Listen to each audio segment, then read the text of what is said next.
Frères et sœurs, quelle grâce d'être réunis ce soir pour célébrer l'Annonciation du Seigneur à plus de 5000 dans ce stade. Nous partageons ensemble ce moment de bénédiction où l'Esprit de Dieu nous redit qu'il est et qu'il sera l'Emmanuel, le Dieu avec nous. Marie était toute jeune lorsqu'elle a reçu la visite de l'ange Gabriel et la grande annonce. N'y a-t-il pas là un clin d'œil de Dieu de réunir son Église diocésaine dans le pavillon de la jeunesse? En effet,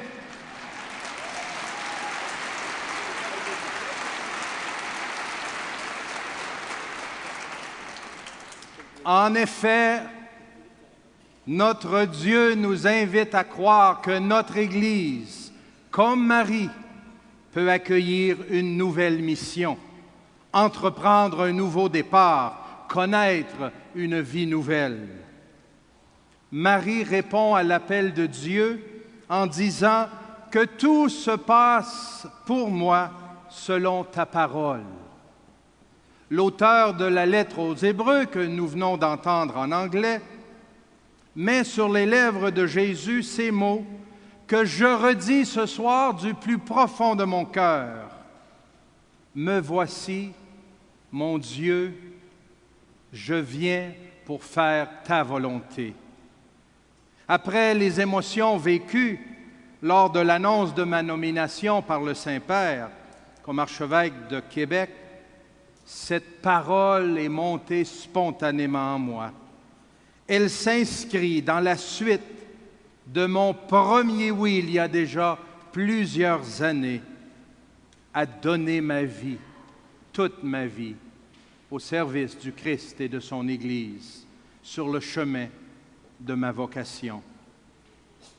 Brothers and sisters, is it not always that way?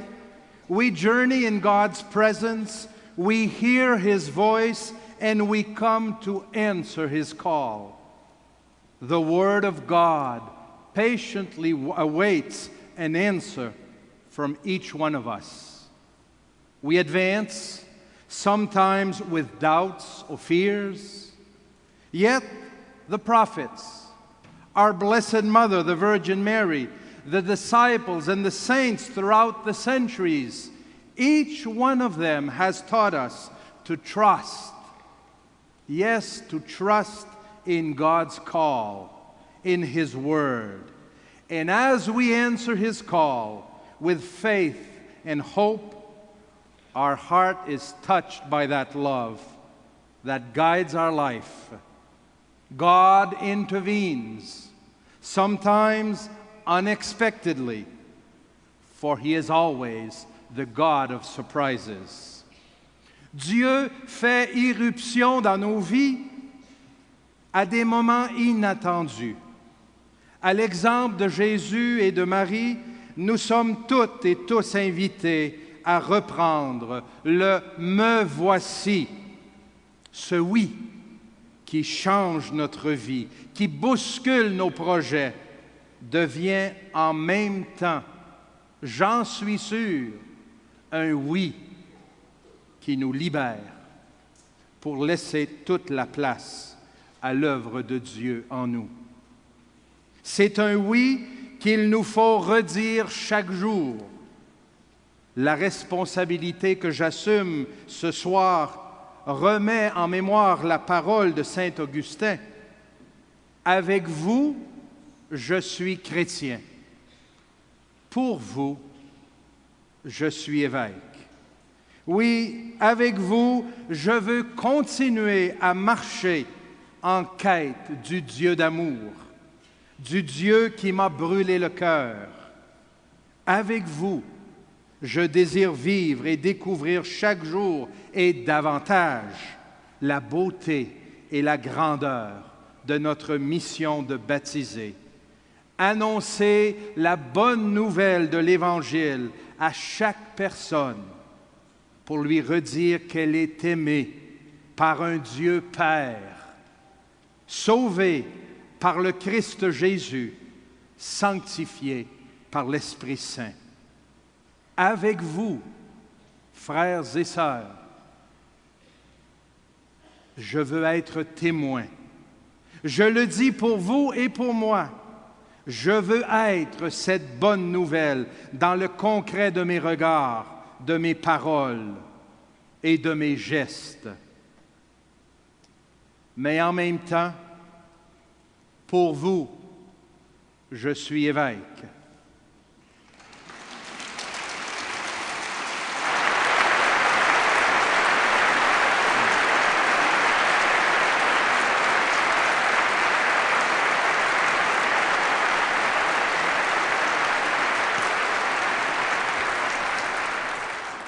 Je me place ce soir devant vous sous la parole de Dieu. Ce nouveau ministère que j'inaugure ce soir, je le remets entièrement dans le cœur de Dieu, car c'est d'abord lui, le Maître, lui qui appelle, lui qui envoie. En portant la mitre, qui symbolise entre autres la parole, l'Ancien et le Nouveau Testament. Je désire que toute ma vie soit pour vous un rappel constant de cette bonne nouvelle. Plus encore, qu'elle soit le témoignage vivant de la présence amoureuse du Dieu avec nous.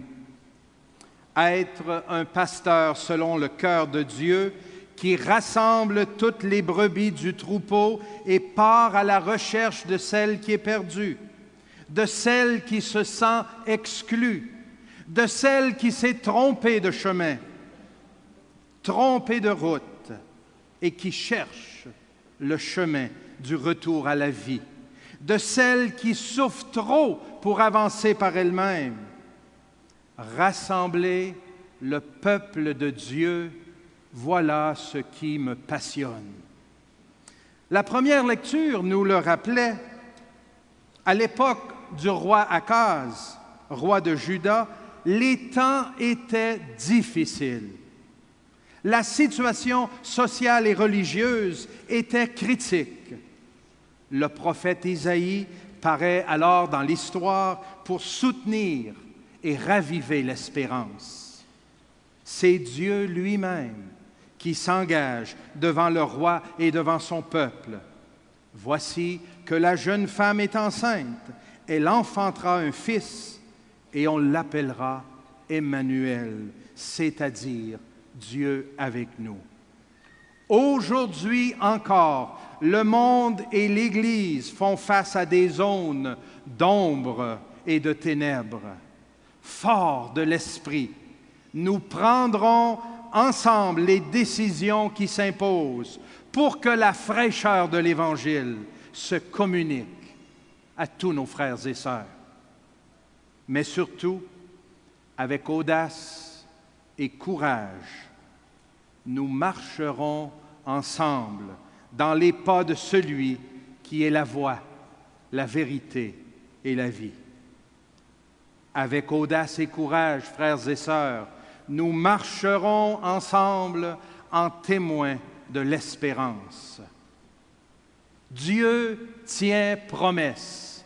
Il est un Dieu fidèle.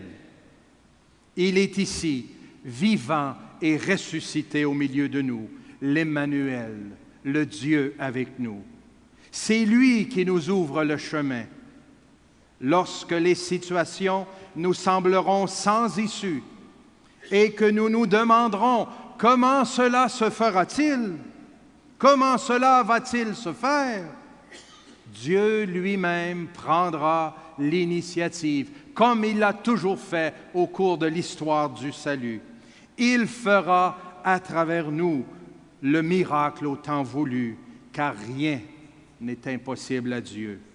Sa présence fait foi de son amour. Queridos hermanos y hermanas, no duden en abrirse a la gracia de la presencia de Dios. Puede ser que las preguntas acechan nuestro corazón. Puede ser que las dudas nos desvelan. Puede ser que nos asustan las tinieblas de tantas situaciones que amenazan nuestro mundo. Pero la palabra de Dios nos da la plena seguridad. Nada es imposible para Dios. Entonces avancemos con ánimo y esperanza para renovar, restaurar todo en Cristo con fidelidad y generosidad. Dios cuenta con ustedes para ser sus testigos del poder del amor, de la verdad, de la luz divina. Dios cuenta conmigo para acompañar y pastorear esta porción del pueblo de Dios. Dios cuenta con nosotros para vivir juntos como hermanos la misión de nueva evangelización en el mundo de hoy. Cette grande aventure n'était pas seulement pour Marie. Elle a changé le cours de l'histoire.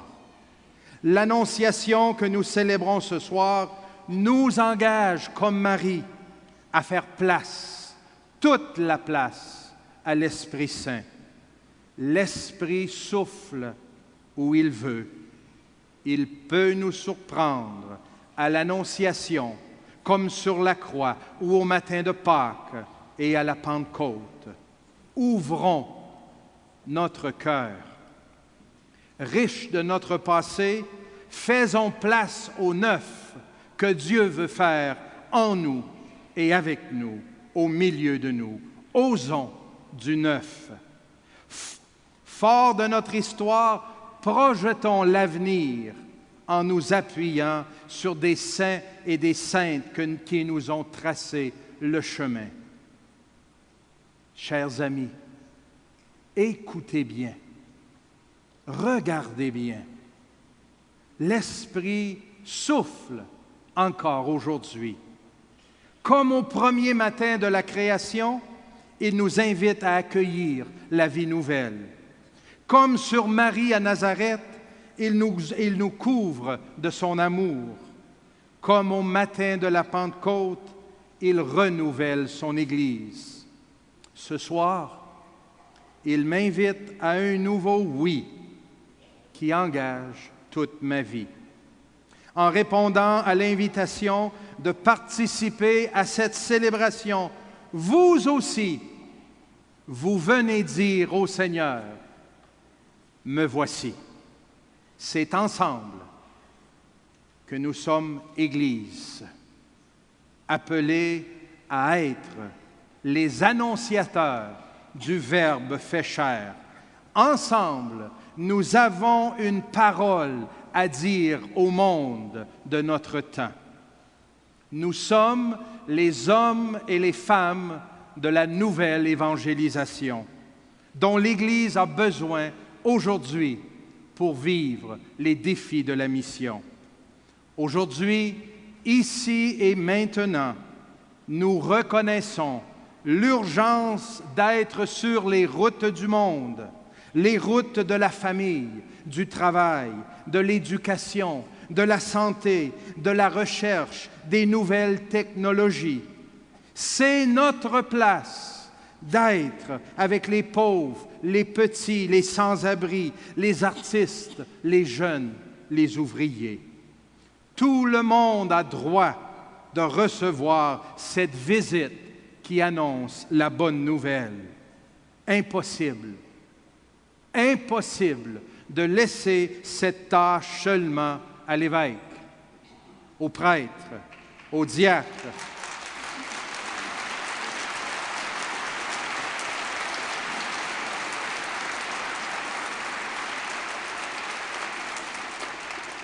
Impossible de laisser cette tâche seulement aussi aux diacres, aux agents et agentes de pastoral, aux personnes consacrées. Tous les baptisés sont conviés à la mission. Et nous ne sommes pas seuls.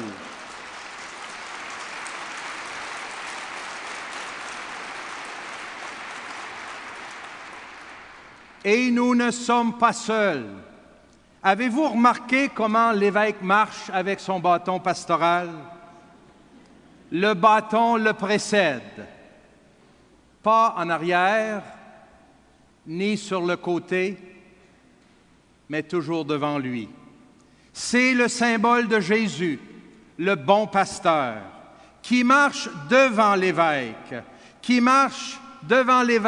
et avec ses diocésains, ses diocésaines. Frères et sœurs, marchons ensemble derrière Jésus et avec Jésus pour nous laisser conduire par l'Évangile. Jeunes, personnes âgées ou malades, petits-enfants, tous et toutes derrière Jésus. Vous le désirez?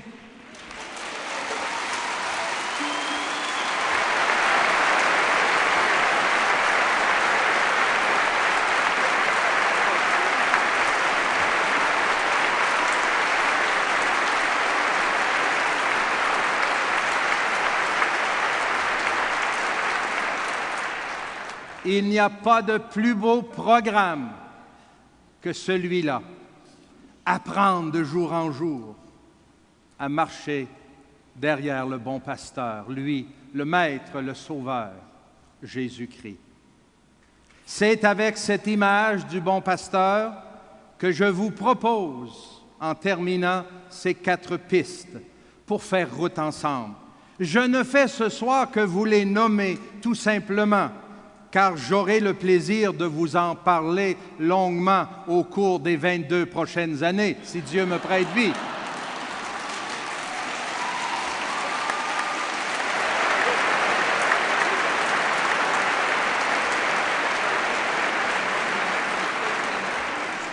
J'ai bien dit, si Dieu me prête vie et santé. 4 pistes. Gardons les yeux fixés sur Jésus, le bon pasteur. 2e piste, soyons des hommes et des femmes de la parole de Dieu. Parole qui donne vie, sens, qui éclaire nos pas. 3e piste, engageons-nous tous et toutes résolument sur le chemin de la nouvelle évangélisation. Et finalement, 4e piste, acceptons d'être des témoins. Témoignons, frères et sœurs, de notre foi et de notre monde, dans notre monde au jour le jour, pas seulement lorsqu'on est réunis comme ce soir, mais partout dans le monde.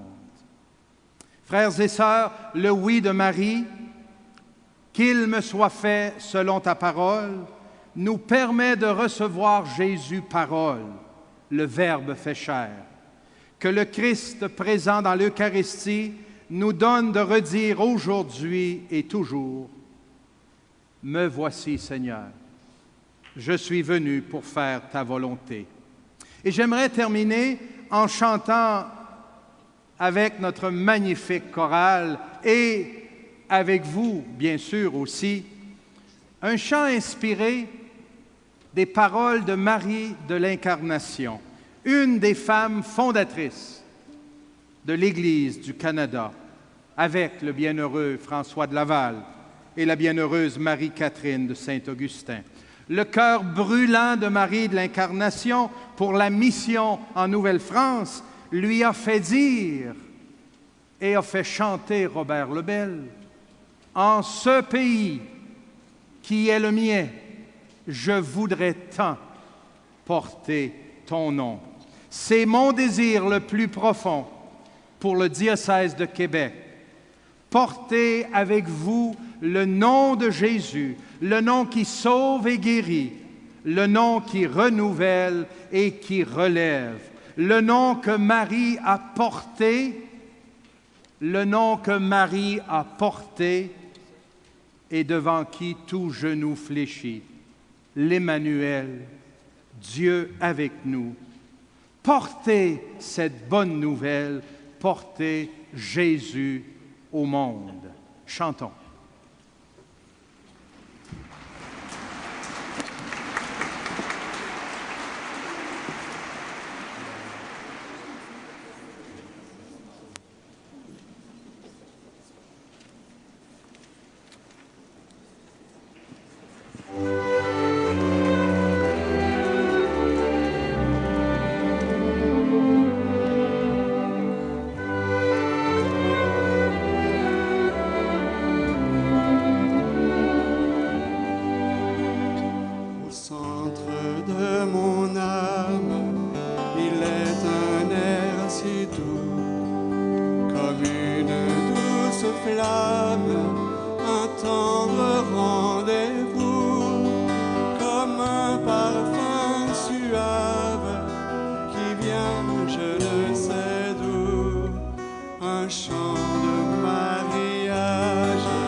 C'est bien toi que j'aime quand j'aime ces enfants. Leur détresse inhumaine m'atteint en te blessant. Qu'elle soit blanche ou indienne, qu'importe, elle est ton sang qui coule dans leurs veines et souffre en même temps.